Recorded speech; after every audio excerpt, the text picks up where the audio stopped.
Nagsimula ang pelikula sa Trieste, Italy, kung saan nakasakay si Michelle Silenzi sa kanyang bisikleta habang papunta sa paaralan.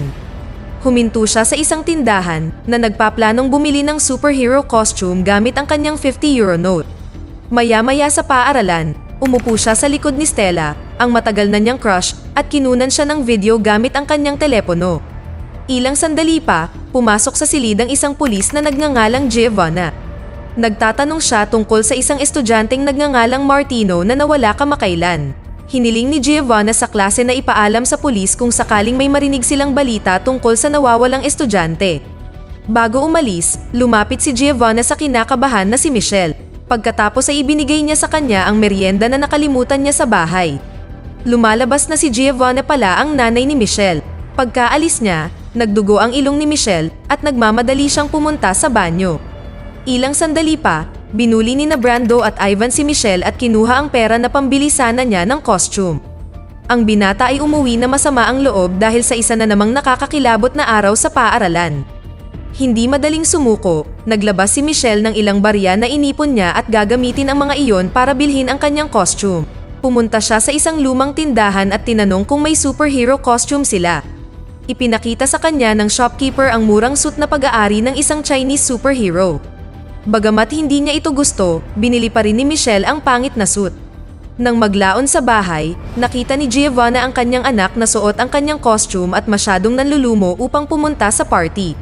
Tulad ng sinumang mabuting ina sa labas, nagsinungaling siya na mukhang maganda ito at pinapunta siya upang ipahiya ang kanyang sarili sa harap ng kanyang mga kaklase. Laking gulat niya, nagsimulang magsaya si Michelle sa party. Nagawa pa niyang kausapin ang crush niyang si Stella. Sa kasamaang palad, mabilis na naging masama ang mga bagay pagkatapos na i-play ng kanyang mga bully ang mga video ni Stella mula sa telepono ni Michelle.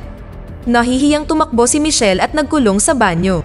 Sa labas, ang kanyang mga kaklase ay kumakatok sa pinto na hinihiling na buksan ang pinto. Pagod na sa kanyang mahirap na buhay at kasuotan, hiniling niyang maging invisible. Pagkatapos ay tumalon siya sa bintana at umuwi.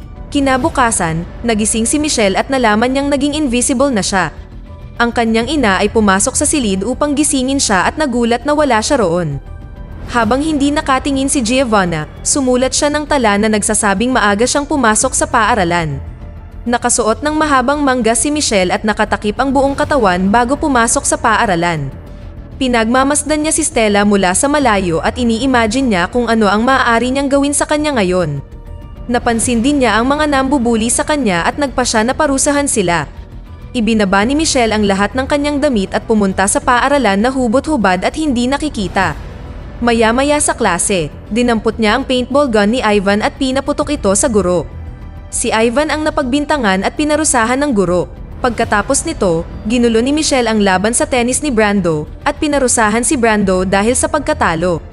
Si Michelle ay bumalik sa paaralan at nagpa siya na sa wakas ay oras na upang maranasan ang paraiso. Pumunta siya sa shower ng mga kababaihan at nagpainit sa mainit, masaya, at pawisan na lugar na ito. Bago pa ma-enjoy ni Michelle ang pagtitig sa magandang katawan ni Stella, may bumato sa kanya ng tuwalya. Ang kanyang presensya ay nalantad, at ang mas masahol pa, ang kanyang mga kapangyarihan ay nagsimulang mawala. Ang mga babae ay sumabog sa hiyawan matapos makita ang isang hubad na si Michelle sa ilalim ng tuwalya. Sa klase ni Michelle kinabukasan, nagbigay ng lecture ang isang psychologist na nagngangalang Basili ng mental health tungkol sa kalusugan ng kaisipan para sa mga kabataan. Lumalabas na bukod kay Martino, nawawala na rin si Brando. Naniniwala si Basili na ang pag-unawa sa isip ng binatilyo ay makakatulong sa kanilang investigasyon. Habang nakikinig sa lecture, nagsimulang kuminang ang mga kamay ni Michelle at biglang naging invisible. Buti na lang at sakto namang natapos ang klase, at tumakbo siya palabas bago pa siya makita ng sino man na mag-transform. Si Michelle ay nagmamadaling umuwi at nakita ang kanyang nakababatang kapatid na si Candela sa loob ng kanyang silid. Sinabihan ni Michelle ang kanyang kapatid na umalis sa kanyang silid habang nakaharap siya sa dingding. Dahil sa paghihinala sa kanyang kapatid, si Candela ay nagkunwaring umalis at isinara ang pinto. Sa pag-aakalang siya ay nag-iisa, hinubad ni Michelle ang kanyang mga damit nang hindi tumitingin kung siya ay nag-iisa. Nang lumingon si Michelle, nalantad ang kanyang kapangyarihan sa harap ni Candela na agad na nagsimulang sumigaw sa takot. Tinakpan niya ang bibig niya at pinakalma siya. Pagkatapos nito, sinabi niya sa kanya na ang kanyang costume ang nagbibigay sa kanya ng mga superpower. Habang nangyayari iyon, nakipagtulungan si Giovanna kay Basili sa kaso ng nawawalang mga bata. Naniniwala si Giovanna na kanidnap ang mga bata, ngunit hindi iyon ang iniisip ni Basili. Naniniwala siya na ang mga bata ay nasa isang rebelding yugto ng kanilang buhay, na isang normal na bagay na kadalasang nangyayari sa kanilang edad. Si Michelle ay hindi pa rin nakikita nang umuwi si Giovanna kalaunan sa araw na iyon. Habang nakikipag-usap sa telepono sa isang tao, hindi sinasadyang ibinunyag ni Giovanna na ampon si Michelle. Nagulat at nasaktan sa natuklasan, lumabas si Michelle ng bahay at pumunta sa malapit na palaruan. Habang naglalaro si Michelle sa duyan, dumating si Stella at napagkamalan siyang multo. Sa halip na tumakas sa takot, nilapitan siya ni Stella at tinanong kung gusto niya itong maging kaibigan. Umukit ng ngiti si Michelle sa buhangin upang ipagdiwang ang kanilang bagong pagkakaibigan. Sinabi ni Stella na kailangan niyang umalis para sa pagsasanay at nagpa siya ang dalawa na magkita muli. Pagkatapos nito, nakita ni Michelle ang isang lalaki na nakatingin sa kanya mula sa isang malapit na tulay kahit na hindi siya nakikita. Lumayo ang lalaki dala ang kanyang tungkod at nalaman ni Michelle na siya ay bulag. Nang gabing iyon, binisita ni Michelle si Stella sa kanyang tahanan. Iginuhit niya ang isang nakangiting muka sa kanyang bintana at masaya siyang pinapasok nito. Nang maghalikan sila ng gabing iyon, nagsimulang mawala ang kapangyarihan ni Michelle at tumakbo siya palayo bago matuklasan ni Stella kung sino siya.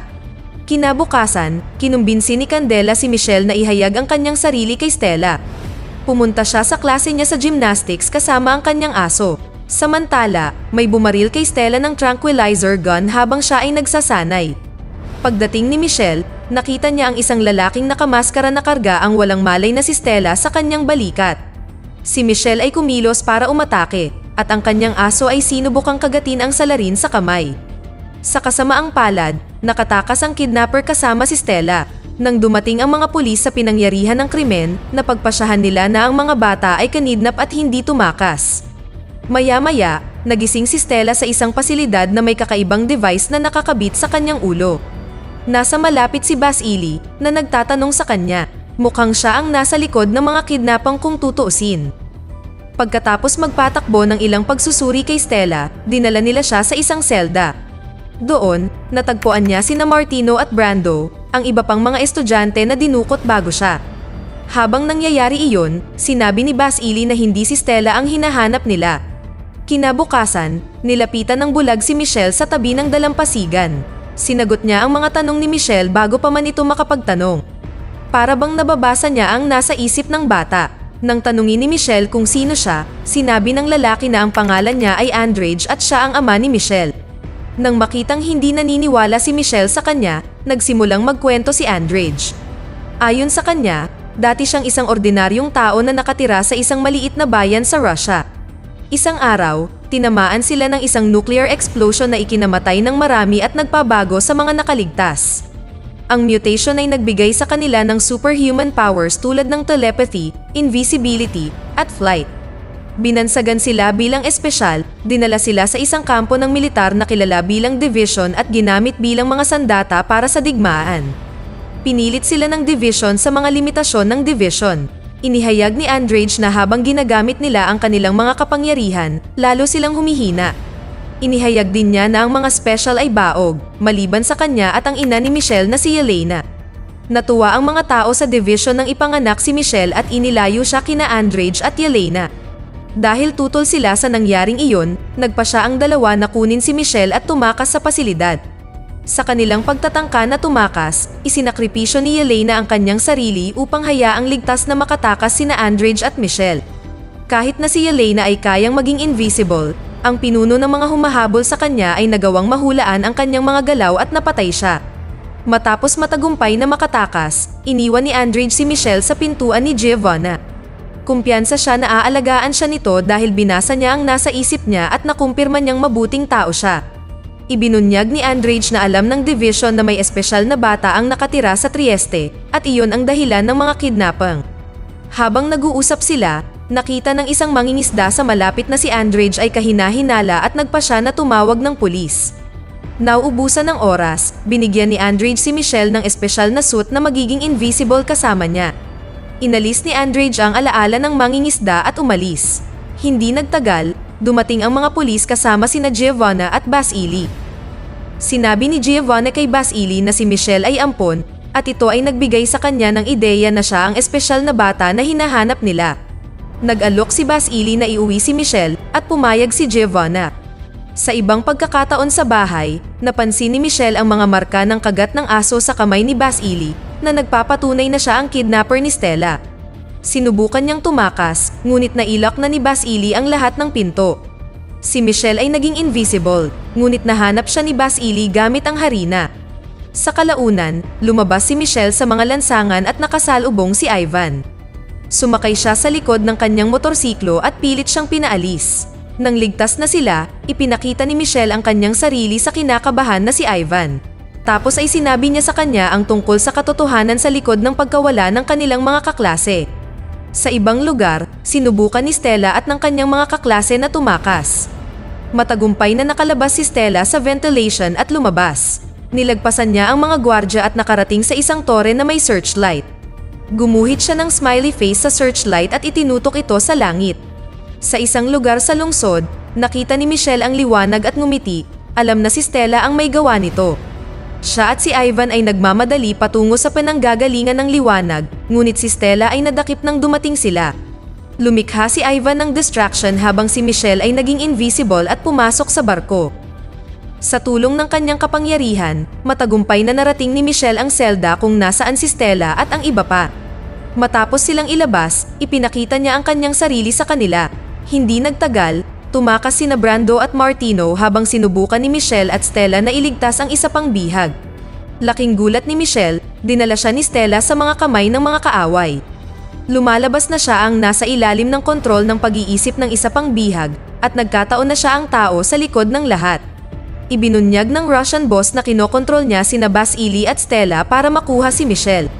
Sinasabi rin niya na kumikilos siya sa ilalim ng utos ni Yelena. Ayon sa kanya, hindi siya namatay sa lahat ng mga taon na nakalipas at sinusubukang sakupin ang dibisyon. Idinagdag niya na kinamumuhian na ngayon ni Yelena ang mga normal na tao dahil sa kung gaano kasama ang pakikitungo nila sa mga espesyal. Di nagtagal pagkatapos nito, umuga ang silid at nalaman natin na nasa loob sila ng isang submarine. Sa labas, dumating sina Andrej at Giovanna. Natuklasan nila na malapit nang sumabog ang lugar. Nagmamadali silang niligtas ang mga dinukot na bata at hanapin si Basili na nakakulong. Nabasa ni Andrej ang kanyang isip at nakumpirma na siya ay nasa ilalim lamang ng kontrol ng isip. Ilang sandali pa, lumabas sila ng barko bago ito sumabog. Balik tayo sa submarine, nagising ni Michelle ang kanyang telekinetic powers at nagsimulang gumawa ng kaguluhan.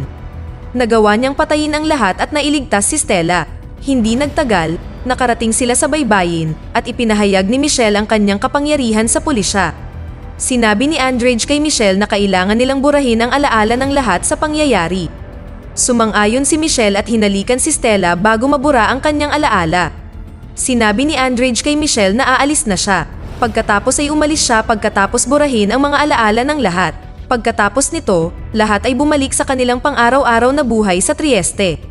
Sa isang lugar sa Russia, ipinaalam ng isang gwardya sa isang upuan na nakatakas sa kanila si Michelle. Di nagtagal pagkatapos nito, ibinunyag ni Yelena ang kanyang sarili at idinagdag ng gwardya na natagpuan din nila si Natasha sa Morocco. Sa pagtatapos ng pelikula, ipinahayag na noong tumakas si Andrej sa division ay may kasama siyang 2 sanggol. Dito na nagtatapos ang kwento. Sana ay nagustuhan nyo. Mag-subscribe na kung hindi ka pa nakasubscribe. Pindutin na rin ang notification bell at like button upang matulungan ang channel, and leave a comment down below. And as always, thank you for watching.